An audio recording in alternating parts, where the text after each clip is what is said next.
Sir ಇದು ನಿನ್ನೆ 1-2 ಗಂಟೆ ಟೈಮಲ್ಲೇ ಆಗಿರೋ ಮುನ್ಸೂಚನೆ ಇದೆ. ಬಟ್ ಇವರು ನಮಗೆ ಅಧಿಕೃತವಾಗಿ 10ವರೆಗೆ ಹೇಳಿದ್ದಾರೆ.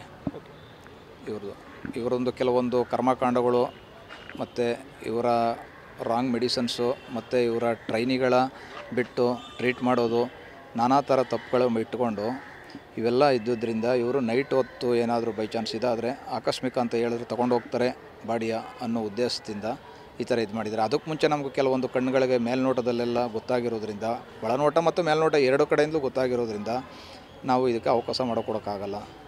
ಇದಕ್ಕೆ ಸೂಕ್ಷ್ಮ ಇದು ಉನ್ನತ ಮಟ್ಟದಲ್ಲಿ ತನಿಖೆ ಆಗಬೇಕು ಅನ್ನುವ ರೀತಿಯಲ್ಲಿ ನಮಗೆ ಆ ಫ್ಯಾಮಿಲಿಗೆ ನ್ಯಾಯ ಬೇಕು ಮತ್ತು ತಪ್ಪಿತಸ್ಥರಿಗೆ ಶಿಕ್ಷೆ ಆಗಬೇಕು, ಅಮಾನತು ಆಗಬೇಕು ಡಾಕ್ಟರ್ಸ್ಗಳು ಅನ್ನೋ ಉದ್ದೇಶದಿಂದ ಮತ್ತು ಅದೇ ರೀತಿ ಬಡ ಕುಟುಂಬದಲ್ಲಿ ಇರೋದ್ರಿಂದ ಅವ್ರಿಗೆ ಪರಿಹಾರ ಸಿಗಬೇಕು. ಸರ್ ಈಗ ಎಸ್ ಪಿ ಅವರೆಲ್ಲ ಬಂದಿದ್ದರು, ಏನಂತ ಹೇಳಿದ್ರು ಸರ್ ಅವರು ಸಮಗ್ರವಾಗಿ ತನಿಖೆ ಮಾಡಿ ನ್ಯಾಯ ಒದಗಿಸ್ಕೊಡ್ತೀವಿ ಅಂತ ಭರವಸೆ ನೀಡಿದ್ದಾರೆ. ಅದು ನೋಡೋಣ ಮುಂದೆ ಕಾದು.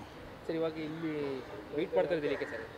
ಅದೇ ಇದು ಪೋಸ್ಟ್ ಮಾರ್ಟಮ್ ಅಲ್ಲಿ ಮಾಡಿಸಿದ್ರೆ PM ಅವರು ಈಗಾಗಲೇ ಕೆಲವೊಂದು ರಿಸಿಪ್ಟ್ಗಳು ಅದು ಏನೇ ಇದ್ದು ಅವರು ಪ್ರೊಸೀಜರ್ ಇದ್ದು ಅದೆಲ್ಲನೂ ಸ್ವಲ್ಪ ತಿರುಚಿರುವುದು ನಮಗೆ ಗಮನಕ್ಕೆ ಬರ್ತು. ಅದು ಅವ್ರದ್ದೇ ರೀತಿ ಓನ್ ಮೆಡಿಕಲ್ ಇದು ಬರ್ಕೊಂಡಿರೋ ರೀತಿ, ಅದಕ್ಕೆ ಇವೆಲ್ಲ ನಮಗೆ ಸರಿ ಕಾಣಲ್ಲ. ಮತ್ತು ನಮ್ಮನ್ನು ವಾಲಂಟ್ರಿಗೆ ನಿಮ್ಮಲ್ಲಿ ಇದೇ ಕೊರತೆಗಳಿದ್ದುವೋ ಅನ್ನೋ ರೀತಿ ಬಲವಂತವಾಗಿ ಸಹಿ ಮಾಡಿಸಲು ಯಾವಾಗ ಹೇಳಿದ್ರು ಅದರಿಂದೆಲ್ಲ ನಮಗೆ ಅವರ ತಪ್ಪು ಇವೆಲ್ಲ ಗೊತ್ತಾದ್ವಲ್ಲ, ಅದಕ್ಕೆ ಇವೇನಾರ ಇಲ್ಲಿ ಅಲ್ಲೇ ಮಾಡಿಸಿದ್ರೆ ಇವರು ಅವರ ತಪ್ಪು ಮಾಡಿರೋ ತಪ್ಪುಗಳನ್ನು ಮುಚ್ಚಾಕೊಳ್ತಾರೆ ಅನ್ನೋ ಉದ್ದೇಶದಿಂದ ನಾವು ಬೇರೆ ಜಿಲ್ಲಾಸ್ಪತ್ರೆಗೆ ರೆಫರ್ ಮಾಡಿ ಅಂತಂದು ಅದೇ ರೀತಿ SP ಅವರು ಸಹ ಅದೇ ಹೇಳಿದ್ರು.